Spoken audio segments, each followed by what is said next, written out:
Hi, good evening. Thank you for joining us. On the eve of the 100th anniversary Grey Cup game, excitement is building around Toronto. Thousands of CFL fans have descended on the city for the festivities. Our Brittany Gogo was there today and joins us live from our newsroom with more. Brittany?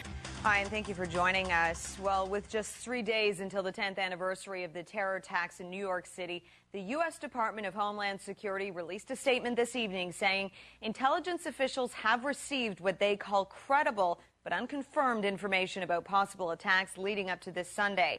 Now, White House Press Secretary Carnegie said the president is aware of the information and that law enforcement officials are taking every precaution. This weekend, the world marks the day that defined a generation, 9/11. Commemorations will be held around the globe for the terror attacks seen live around the world. And the two cities that were rocked the most, New York and Washington, are under alert for another potential terror attack. To Libya, where a major snag is being reported in negotiations between rebels and Gaddafi loyalists. A rebel spokesperson reports that talks have failed as Muammar Gaddafi remains in hiding. Stephanie Gost filed this report earlier from Tripoli while there was still hope. Well, this was a day of remembrance after a horrific weekend at the Indiana State Fair where a stage collapsed on concertgoers, killing 5 and leaving more than 40 others hurt. Wendy Woolfolk says turnout was solid for the memorial. 60 Minutes tonight here on CHCH. What makes Julian Assange tick? Well, Steve Croft has a one-on-one interview with the controversial WikiLeaks founder. Then at 9, 2020 has a special on the Sixth Sense. It's something a Miami investigator had when investigating the vicious attack of a young woman, and that intuition paid off. That's tonight at 9 on CHCH. Now, Brad Pitt, George Clooney alone have enough star power to get hordes of fans out to this year's festival, and you'd think that celebs like Pitt and Clooney would be hard to top. Well, not quite. Just call in the world's biggest band, U2, to make an appearance on TIFF's opening night, and you've pretty much turned Toronto into Tinseltown. Well, Brad Pitt... Oh, yeah, that's a good one. Brad Pitt is being recognized for a different kind of role today. A lifesaver. Is the holiday season, and it's starting to look like the holiday season. That means, of course, holiday parties, whether you're invited to a black tie event, a cocktail party, a festive open house, or an office Christmas party. Yes. Well, there's so many choices. How do you choose? Natalie Sexton joins us to break down her top looks for holiday Christmas party season. That's so what right. are we starting with? Well, the invites... All right, Matt's here. We are talking all things entertainment, and I hear there's some news about Sex in the City.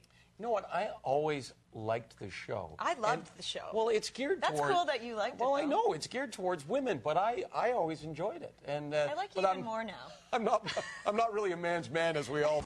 Well, finally tonight, a Sunday without an end in Indiana. This is also satisfactory. This is my dream. Volunteers put together the world's longest ice cream dessert. Yep, I would like to be a part of that one. Oh, yep. man. Sounds like Jason likes it too. No, it's making my stomach ill. You know what? Really? You know don't- what? I you don't got like issues. that? I got sharing issues. I don't want to eat out of a trough. Too many calories. Yeah, that too. Yeah. I'll eat that. I need my own bowl. I need a separate bowl. Wow, you two are divas. Just ruined my All day. right, that's the edition of the Evening News tonight. We're back at 11. Kate Carnegie joins us now live from the alleyway where the latest assault happened, which was right around this time last night, right, Kate? Yeah, that's right, Nick. In fact, there are a lot of dark alleyways just like this one. In fact, you can see behind me there are police on horses patrolling the alleyways tonight, and they run along all of the backs of the homes here in the area, specifically on Crockett Street and some of the other streets in the area. It was around 6:15 last night that a 14-year-old teenage girl was walking right along here when she hit the alleyway, and a man jumped out and tried to grab her. It's an all-too-familiar scenario. A young teenage girl walking alone on Crockett Street attacked by a man waiting in a dark alley.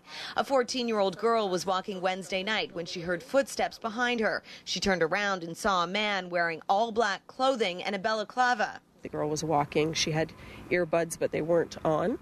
And the guy came out of the alleyway at her, tried to grab her, and she screamed.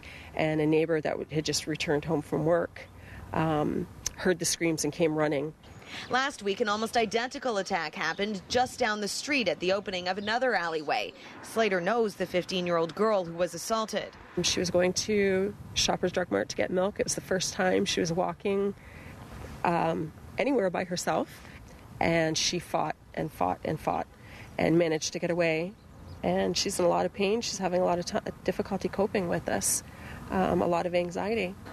Shortly before 8:30, when he targeted that young girl, another female neighbor who does not want to be identified was walking in the same area and noticed him lurking in the dark alleyway. The way he kept on slowing down, it was almost like he wanted me to go in front of him. I wasn't having that at all. Just his behaviors were very suspicious to me. Hamilton police are also actively investigating the assault of a woman in her 20s who was jogging with her dog near Inge Park when she was grabbed from behind and sexually assaulted. Soon after, police released this sketch of the suspect. At this point, we are managing all three cases because of the similarities, not specifically because we've linked them directly.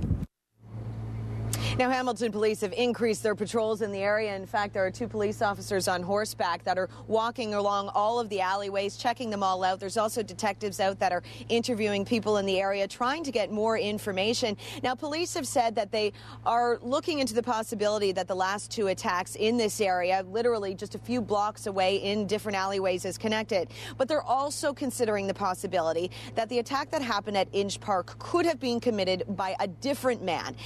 In that attack, the 20-year-old woman was able to identify her attacker in terms of helping the police come up with a composite sketch, whereas in the last 2 attacks, the man was wearing really dark clothing along with a dark balaclava, so the women were not able to identify him. And again, police want to impress that they are in the area. They're out in full force. They say that if you don't see them, it doesn't mean they're not there. They're trying to blend in and capture whoever's responsible for this. Nick, back to you.